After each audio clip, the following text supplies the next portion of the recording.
O mundo ficou assustado com as duas explosões atômicas em 1945 nas cidades japonesas de Hiroshima e Nagasaki. Os Estados Unidos eram detentores da mais destrutiva arma conhecida pelo homem até aquele momento.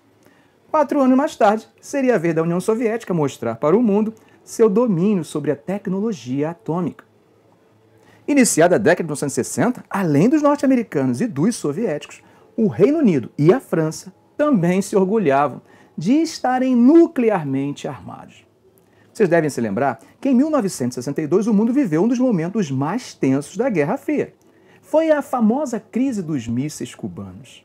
A possibilidade de enfrentamento nuclear entre as duas potências nunca havia sido tão factível. Superado o momento de tensão, era necessário pensar em formas de evitar essa tendência belicista.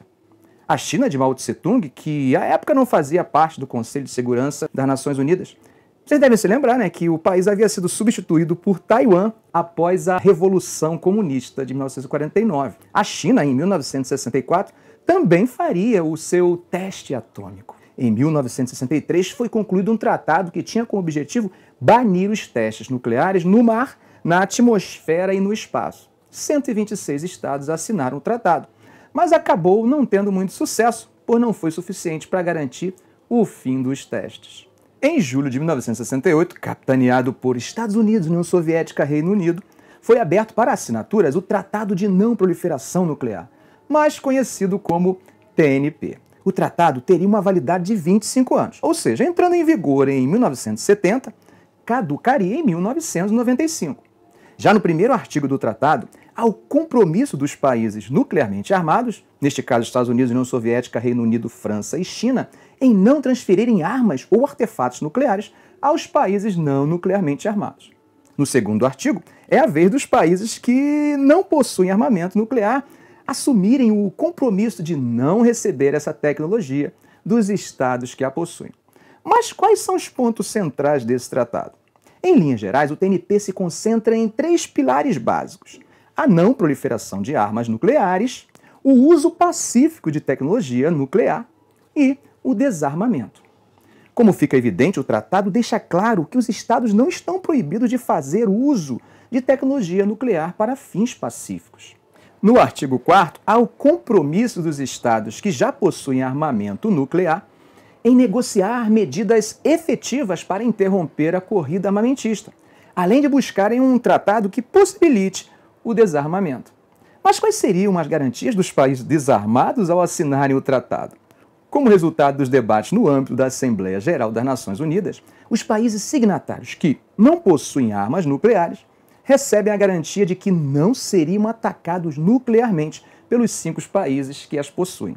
E, caso fossem atacados com armas nucleares, seriam defendidos pelos países nuclearmente armados. Em 7.4, ficou evidente que o uso pacífico da tecnologia nuclear não era tão seguro quanto parecia.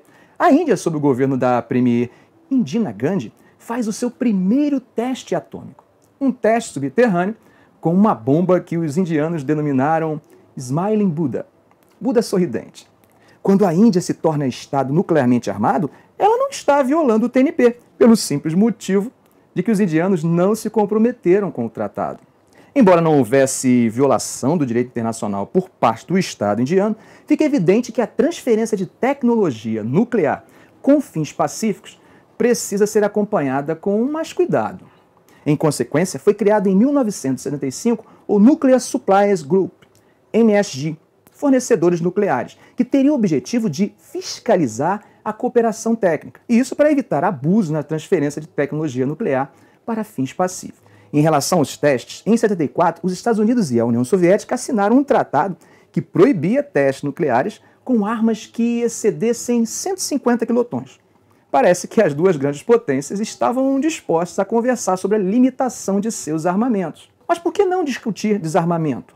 Calma, um passo de cada vez. Embora as negociações tenham sido iniciadas no final da década anterior, foi em 72 que Estados Unidos e União Soviética assinaram o Plano SALT. Mais precisamente, o SALT I. Com esse tratado, haveria um congelamento por 5 anos do número de lançadores de mísseis balísticos, além de promover o congelamento dos mísseis antibalísticos. Ao longo de toda a década, transcorreram as negociações sobre um segundo tratado, o SALT II. Mas isso fica para um próximo vídeo. Você gostou desse vídeo? Então dá um like, compartilhe em suas redes sociais, pois assim, além de você ajudar o canal a crescer, eu fico sabendo se estou sendo útil. Um grande abraço.